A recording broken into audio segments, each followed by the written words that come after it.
South Hills, today I want to take a moment and hit the pause button. We as a society tend to run through one event to the next. There's a scripture that I want to read to you that's a reminder of hitting that pause button and making sure we take time to celebrate what God has done in our life. And this scripture is found in Psalms chapter 46, verse 10. It reads like this: "Be still and know that I am God.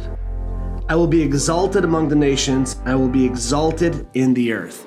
And so today what I want to do is just celebrate what we've been able to do as a community and what we've been able to do as a church that's focused on hearing from God and allowing God to move in our lives.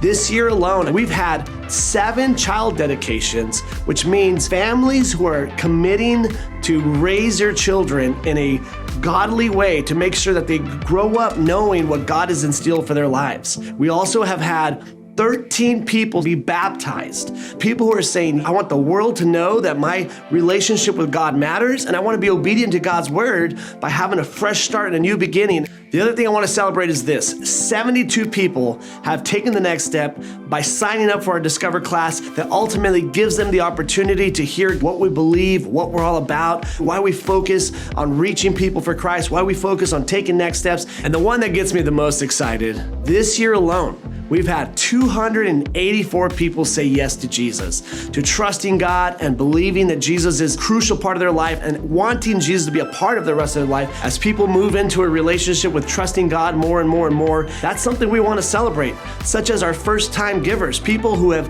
now stepped into trusting God with their finances. We've had 302 first-time givers alone this year. People are stepping out in faith and saying, God, I trust you. I trust you more than what the economy is doing and more than what ultimately we're facing. And I'm going to put my faith in you because you are in control. And the last number I want to just take a moment to pause and celebrate is the amount of people who have filled out Connect cards. Every week when you walk into one of our campuses, one of our campus pastors or a host will stand up on stage and say, if you are ready for the next step and you would like to go further in your relationship with God, whether it would be taking a Discover class, whether it be saying yes to Jesus, whether it be signing up and saying yes to being baptized, or saying yes to joining a South Hills group, or serving along the local church, we've had 908 people fill out Connect cards and saying, yes, I'm ready for the next step. And we want to make sure that before we run to the next weekend, to pause and celebrate what God is doing in South Hills Church through all of our church families.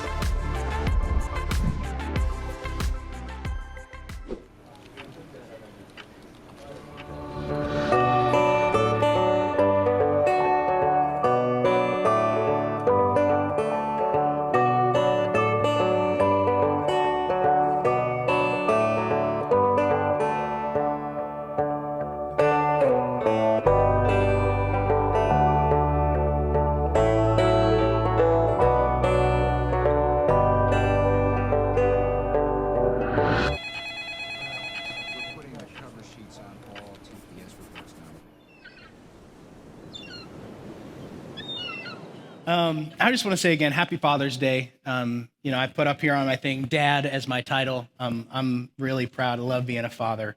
And actually, I don't remember a time before I was a father. Not because I've been a dad that long. Our oldest is only 4, but just because the sleep deprivation that happens after you have a kid, I just don't remember a lot before he came into our lives. But I do remember when we were thinking about having a kid, we said, let's do one last trip, because we had heard rumors, and I can now confirm those rumors are true, that traveling with kids is just not as much fun. So we had always wanted to do a New Zealand trip, and we thought, 10 hours of airtime with a kid, maybe not going to happen. So we're like, let's go to New Zealand. And so I planned the trip, and I'm a bit of a planner. I had everything lined up. And so what we did is we actually flew into the southern tip of South Island. We flew into Christchurch. We drove all the way up that kind of longer island. That's the South Island, which is why it's further down. We drove up the west coast, took a ferry over to the North Island, and drove most of the North Island. We went kayaking in Milford Sound. We went rafting. We went spelunking in glowworm caves. We did the Hobbit tour. I went bungee jumping. Lisette was not having that. But it was awesome. And by the end, Lisette was like, you are fired as my tour guide, because I didn't really leave any time for rest. It was kind of just a lot of driving. We lived on an island at that time. We lived in Hawaii, and New Zealand is a much bigger island. Maybe I kind of thought But we ended up driving a lot and having way too much going on. By the time we got home, Lisette needed a vacation after our vacation just to like recuperate. But we love traveling. We love taking that time. But I've noticed that Lisette and I can kind of get in this rhythm of we're just kind of looking forward to the next trip. And in between, we're just kind of redlining it. I don't know about you, but life can get really full, not just with work. Often when I'm getting ready for work, I'll try to get ready for a vacation. So I'm working really, really hard. And I kind of come in on fumes into my vacation. I have a habit of like getting sick the first couple of days of the vacation because I'm just so worn out from working. And I think that we can get into a bit of a rhythm of that. And we're going to talk today that maybe God has a different rhythm for us in mind when it comes to how we're supposed to work and rest. So if you've been with us, we've been in this series called I Need a Vocation, and it's been a great series really talking about work. The first week, Pastor Randy talked to us about that work is not evil. Actually, work is good, that we were made to be like our Father, and our Father is a worker. He's a creator, and we were made in the same way to have meaningful work. But then last week, we talked about we're not supposed to be trying to work to earn God's favor and earn his love. We're actually meant to live out of a place knowing that we're already accepted and loved by God. And when we can live and work out of that place, that's where our best work comes from. Because God cares so much about who we are, not just what we can do for him. But now today we're going to talk about the other part of that equation. And we're going to read about it in Genesis 2. Genesis 2, 1-3 says this. So the creations of the heaven and the earth and everything in them was completed. On the seventh day, God had finished his work of creation. So he rested from all his work. And God blessed the seventh day and declared it holy because it was the day when he rested from all his work of creation. So no smoke and mirrors. Today we're going to be talking about rest, the words that are bolded. Because here's the deal. Our God is a worker. And because we're created in his image, we are workers. We're meant to find meaning and purpose in our work. But we're not just workers. We're also supposed to be resters because our God is a rester. And the thing about the first 2 weeks is I think as human beings, we are usually good at work. We're good at finding things. We're good at finding things to do. Maybe some of you are thinking of like a nephew that you're thinking of who's maybe not a great worker, and we can send him the podcast with the other messages. But generally, we're good at working. Human beings are not always great at resting. But the truth is that we're made for both. We're made to work, but we're also made to rest. And what we're going to be doing is we're going to be looking at this idea of Sabbath. Who here has heard the word Sabbath? Right? If you've been in the church, you've heard the word Sabbath. So the word in that scripture, rest, is the Hebrew word Shabbat. And we translate that as Sabbath. And that means to stop, to cease. And we're going to look at two different passages about this idea of Sabbath. We're going to be looking at Exodus 20, 8-11, and Deuteronomy 5, 12-15. And what's interesting, sorry about that, just flicking the microphone. What's interesting about these passages is that they're very similar. And there's a reason, because in the Exodus passage, it's the giving of the 10 Commandments, right? Moses has come down from Mount Sinai to these group of people that were just rescued from Egypt, and he's giving them the laws by which they're meant to live. That's the passage we're going to read in Exodus. In Deuteronomy, it's 40 years later, and Moses is now talking to the children of those people right before they're going to enter into the promised land. And he's reiterating, re-explaining these laws and these rules because he wants them to understand Sabbath. So we're going to put these passages up, and what I've done is I've put them both up and I've bolded the text that is exactly the same. And it explains to us what the Sabbath is. So I'm going to read the Deuteronomy passage, and it says this: Observe the Sabbath day by keeping it holy, as the Lord your God has commanded you. You have 6 days each week for your ordinary work. But the seventh day is a Sabbath day of rest dedicated to the Lord your God. On that day, no one in your household may do any work.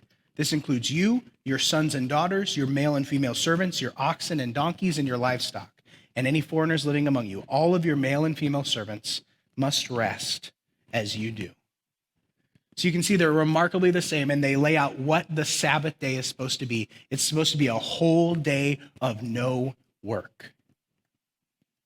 It's supposed to be a weekly rhythm. You work 6 days and you rest one whole day. What's really cool is the Jews actually kept this tradition, and they've kept it to today. It's a whole day of rest. The Jews, they would start on Friday night. When the sun went down, they'd have a Shabbat meal, when the sun went down, they would rest, they'd go to sleep, they'd wake up Saturday morning, they wouldn't work until the sun went down on Saturday, and then they could begin working again. And they still continue to do this. I actually grew up in Nebraska, and we lived down the street from a Jewish place of worship. And they actually hired my brother to come down on Saturdays and turn on the lights and turn on the AC or the heat, because they couldn't do that. That would have been considered work. I found it kind of felt like a weird loophole to be able to like hire a teenager to work, but you're not allowed to work. I was always kind of like, I think we could automate this. But anyway, they still keep this tradition. And both of these passages agree on what they're supposed to do, but this is where it changes. In each of these passages, the next verse explains why we keep the Sabbath. And in Exodus, it says this. In verse 11, it says, "For in 6 days the Lord made the heavens, the earth, the sea, and everything in them. But on the 7th day he rested. That is why the Lord blessed the Sabbath day and set it apart as holy." So it's echoing back to that passage we read in Genesis. So what they're saying is what we've been saying about work, that because God rested, we're meant to rest. Because it's God who started this rhythm of resting. And that's why we're supposed to continue this rhythm of resting. What's interesting to me is that it's not that God got done with 6 days and had more plans, but was just too pooped to finish them. God purposely took a day to rest, as if to tell us even he, the God of the universe, can step back and enjoy his creation. Part of the truth of the way God made the world is you were not just made to be a robot who goes to work and creates and goes home and falls asleep. You were made to enjoy the work of your hands. You weren't meant to just keep your nose to the grindstone every day and then go home and fall asleep. The reason he made this world awesome is because you were meant to experience it. There's a reason God made places like New Zealand for you to go and check out and explore. Places like honestly, get outside of Boise, get into the mountains. There's beautiful places. God made things like coffee and chocolate and music and laughter. Not that you could miss all of that going to work and then going home and falling asleep. You were made to live in a rhythm of enjoying his creation and resting. What's really interesting is the audience to which he's speaking in this passage in Exodus. These are people that are just recently freed slaves. And it's not like they were slaves for a short time. These people were slaves for 400 years.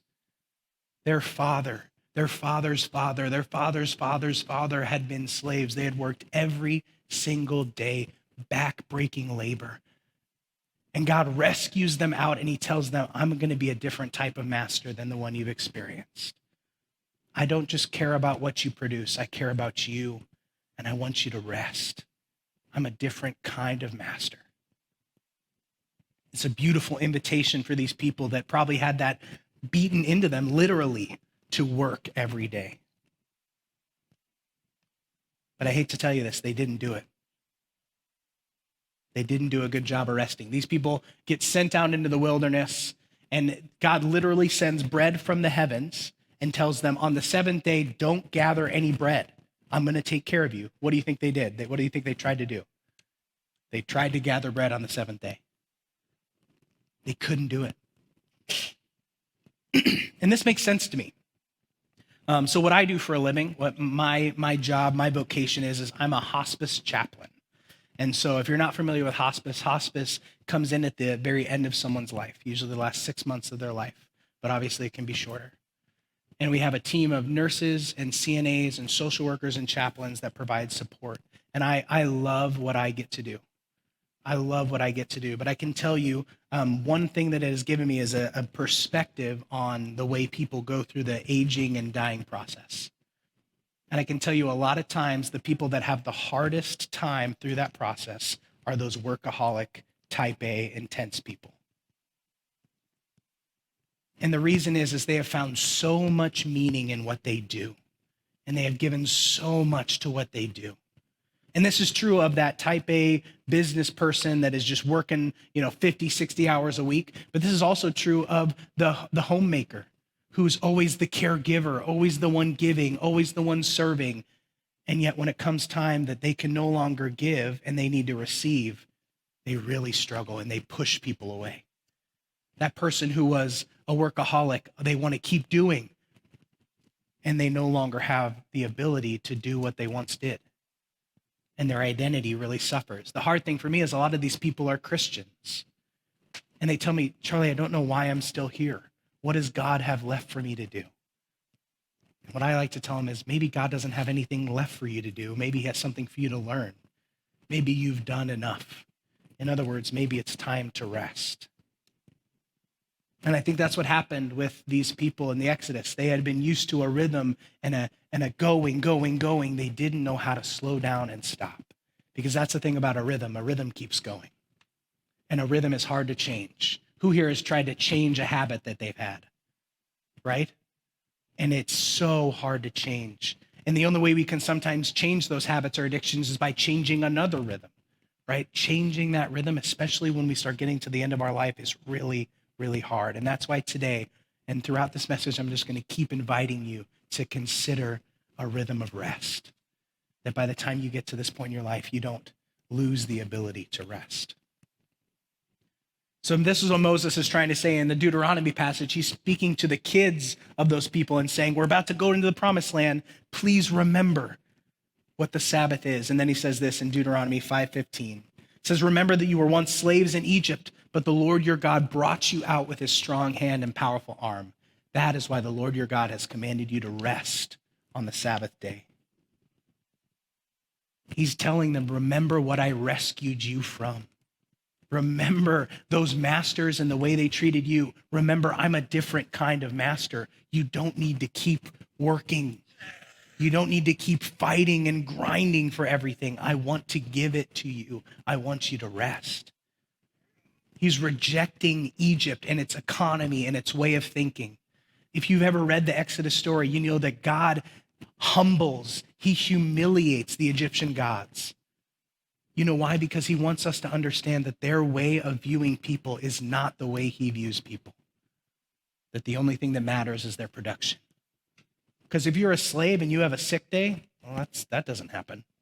If you're a slave and you suddenly can't produce anymore, well, you're no longer useful. But that's not what our God says. You see, in the Exodus, the Sabbath is about tapping into the rhythm of creation. In Deuteronomy, the Sabbath is an act of defiance against Pharaoh and his slave drivers. In Exodus, it's a way of saying yes to God and to his world. In Deuteronomy, it's a way of saying no to Egypt and its system. In Exodus, it's an invitation to join God in delighting in his world. In Deuteronomy, it's a warning to stay away from God, from Egypt's way of life. But I hate to tell you this, after this great sermon from Moses, they still didn't get it. You see, they enter into the promised land. And if you've read the Bible, you know that throughout the story of Israel, time after time, the scriptures say they chose to do what was right in their own eyes.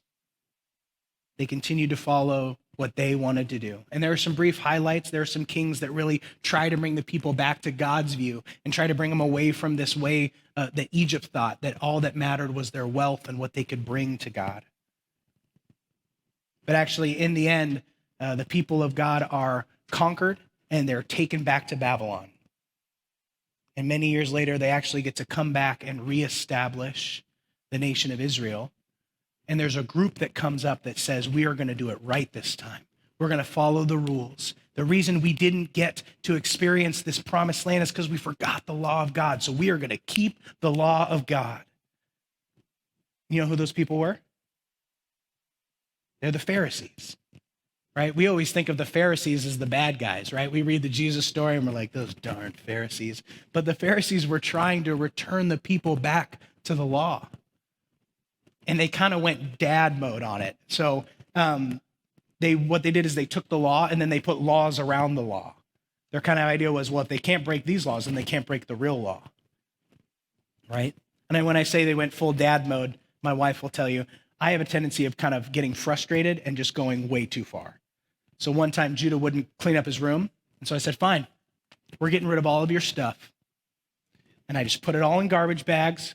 And I'm sitting there with garbage bags full of toys. And my wife looks at me like, what are you going to do? And I was like, I have no idea. At this point, it's been mostly bluster. And so we put it in the shed and kind of slowly reintroduced them to avoid me having to cop to it. Right? But that's kind of like the Pharisees, right? They've just gone full dad mode. They said, nope, we're not breaking any rules. And they got very, very serious about keeping the rules. but in so doing, they forgot the heart of the law in many different ways, but especially when it comes to the Sabbath. And in Mark 2:23 through 28, I'm going to read it to you. We get to dive into Jesus confronting the Pharisees. And I'm sorry, I did not give them a slide, so you're just going to have to trust that what I'm saying is actually there, or you can look it up in your own Bible. So it says this: one Sabbath day, as Jesus was walking through some grain fields, his disciples began breaking off heads of grain to eat. But the Pharisees said to Jesus, "Look, why are they breaking the law by harvesting grain on the Sabbath?" Now, to us, that sounds crazy, but to the Pharisees, they literally had 39 different classifications of work, and some were okay, and some were not okay. And there were some that were called necessary work, and others that were not necessary. So, like, if you were going to die, the doctor could help you, but if you just broke your arm, then they didn't need to set it. It could wait till after the Sabbath, right? To thresh grain was against the law. So them walking by, picking grain and just doing this and eating it, that's not allowed. They had so many rules. They had one that was, if you couldn't be beyond 800 feet or 800 paces away from your house. But if you carried a chair with you from your house, you were technically never away from your house. Which I don't know how carrying a chair to the grocery store is more restful than not going to the grocery store, but somehow that's how they worked that out. And it's in this kind of scenario that Jesus is confronted by the Pharisees. They're trying to catch Jesus breaking the law. So he sees them snacking on grain, and they're like, "See, you're breaking the law." So Jesus said to them, "Haven't you read in the scriptures that David did what David did when he and his companions were hungry? He went into the house of God during the days when Abiathar was the high priest and broke the law by eating the sacred loaves of bread that only the priests are allowed to eat. He also gave some to his companions." So he's looking back at a passage from 1 Samuel when David and his companions are out in the wilderness and there's no food. And so they go to this temple and they break the law by eating that bread. But we see that God does not condemn David in that instance. And what Jesus is saying is, you see that God has grace in his law for them to eat when they're hungry, and yet you have no grace for me and my companions as we eat. And Jesus has a way of saying this. Jesus is kind of edgier than what we realize, because you realize that the Pharisees, they knew the law. They had memorized the law. And Jesus time after time says, "Haven't you ever read this?" He's throwing shade at him. He's like, "Did you not read this part?" And then he goes on, and this is the part I really want to zoom in on. He says this: "Then Jesus said to them, 'The Sabbath was made to meet the needs of the people, not the people to meet the requirements of the Sabbath. So the Son of Man is Lord, even over the Sabbath.'" What Jesus is telling us is something that the Pharisees had missed, that their ancestors before them had missed, is that the Sabbath is a gift. What does he say? He says the Sabbath was made to meet the needs of the people. The God of the universe who made you, the scriptures tell us, he knit you in your mother's womb. He knows every single hair on your head, and he made a gift for you, and that gift is Sabbath rest.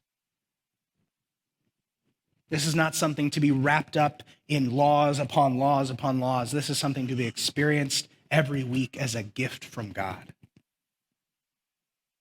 And the Pharisees squandered that gift by wrapping it with red tape and with loopholes. And in a way, I would say our American culture has squandered that gift in a different way. I think we as an American culture, we get work. Our teaching team here at South Hill sent us some statistics that it cements what I think we already know. They did a study from 1973 to 1990, where the average work week went from 41 hours to 47 hours. And that's not crazy, 6 more hours. But during that time, the amount of time spent on leisure and relaxation went down 37%. That's to 1990. Now we're in 2022 where we have laptops and we have email on our phones. I wonder where our work week is, in all honesty, where we can be accessed at any time and we can work all day, every day if we want to. Especially with COVID. Now, if you're sick, hey, don't worry about it. You get to work from home. The US makes up 22% of the world economy, even though we only have 4% of the world's population. California itself puts out $2 trillion a year. That's more than the entire country of Italy, even though Italy has 37% more people, not 37 more people, 37% more people than California. And I don't know about you, every time I read that, there's a part of me that kind of stands up a little straighter. I'm like, all right, America, and I miss the point, and I'm reading the statistic to you in a sermon about rest, because there's a part of the American identity that we take pride in our hard work. We take pride in that. The economist Mark Perry said this: it's a testament to the superior world-class productivity of the American worker. And we may stand up a little straighter, but somewhere Pharaoh's winking and he's laughing because we have bought into the economy of Egypt once again. Why are we valuable? Because of our production, because of what I can do. What God's inviting us to do instead is to trust in his economy, to trust in God and not to run the rat race. When we live a Sabbath lifestyle, we are trusting God's economy, not America's economy, Egypt's economy, not the world's economy. And that sounds really spiritual and great, but if we get down to brass tacks, it's hard. And the reason it's hard is the same reason it was hard for those recently freed slaves. Because you know what's better than 6 days of income? 7 days of income. I'm not a math major, but I'm pretty sure 7 is greater than 6. And that's why when the rubber meets the road, we need to understand that we are making a choice to trust in God as our provider, not in myself or my employer or this economy as my provider. Only then can I really rest.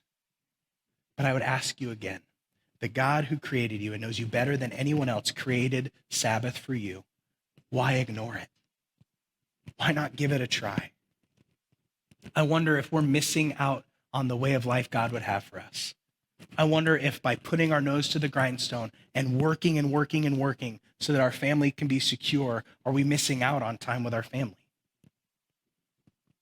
For those of us that are single, are we working, trying to keep up appearances, keep up a lifestyle, have a new thing to impress our friends, and therefore are we missing out on the very friendships that we care about impressing? There's a song by this band, City and Color, and I wore the band t-shirt because they're one of my favorites, and the song is called Hurry and the Harm. And it starts like this. It says, everyone wants everything all the time, no matter the cost. We're longing to live in a dream. We want everything. We want to work the 50-hour work week, and then we also want to have lots of leisure time. We want to have all the time with our family. We want everything all the time. But the chorus says this: why are we so worried all about the hurry and not about the harm? Always trying to conquer that which does not offer anything more than a broken heart. The scripture says it like this: what is a man who gains the world but loses his soul? Because I can tell you this, when I sit at people's bedsides as they are dying, you know what they never say? Gosh, I wish I would have put in a couple more hours at the office. I wish that my coworkers were really impressed with me, because guess where those coworkers are? They're not at the bedside. I get it. I'm a people pleaser. I want the people I work with to think I'm awesome. I want to go that extra mile so I can impress my boss. But my boss is not going to be there when I'm dying and breathing my last breath. And I have been at the bedsides of people whose children are not there because their children did not know them. They're the ones that we call and they say, that's okay, I don't need to come. And the hard thing is, these are the choices that we make, even when we don't know we're making them. Because I've also been at the bedside of that grandma whose grandkids filter in to say goodbye to her because she was there. And this is the hard thing about rest, because it's not just about not ignoring it. Rest is not an accident. It must be planned and it must be protected. We don't accidentally end up resting. It just doesn't happen. Everybody's busy. Everybody's got things that can fill up their day. It's about saying no. It's about protecting that time. And that can sound like a burden. That can sound like a lot. But I always think about it, as I was listening to a podcast this week about Sabbath, they're saying it's like a holiday that you take every week. When Christmas rolls around, you're not like, although maybe you are like, with all the work that you have to put into it. But when we look forward to holidays, we look forward to that time. We prepare for holidays. We wrap presents. We prepare special food. And what if every week we could protect a time that's just for us to rest? But I want to be practical. And what I would say is start where you are. Maybe Saturday is not a good day like the traditional Jewish day. A lot of Christians take Sunday. But I was talking to some of our team who serve on a Sunday morning. That's a big full morning. That's not a restful day. Maybe Saturday works. The great thing about Jesus coming and saying to the Pharisees, you guys have missed the point following the rules. The point is rest. So maybe some of you guys, you have kids in sports. I get that. Saturday's definitely not a day of rest. So maybe it's Sunday. You guys come to church, you go eat out. Mom, you don't have to cook. And then you just go home and play and watch movies the rest of Sunday. It's a beautiful way to rest. I was reading a book this week. It's one of my favorite books, and it's actually a book that they used as a source for a lot of this material on work and rest. It's called Garden City by John Mark Comer. And what he says is there's 4 words that we need to think about when we think about what our Sabbath should look like. And they're these words: stop, delight, worship, and rest.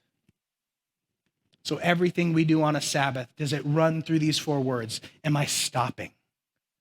Am I stopping the rhythm? Am I stopping my work? Am I delighting? Am I doing things I enjoy? Am I worshiping? And that doesn't mean you need to learn guitar. It means, what am I doing to bring God into this and to celebrating God's presence in my life as my source of rest? And am I resting? For Lisette and I, we sat down and talked about this because I have been actually convicted this whole year that I got really bad at resting. I think when I was a teenager, I was really good at resting.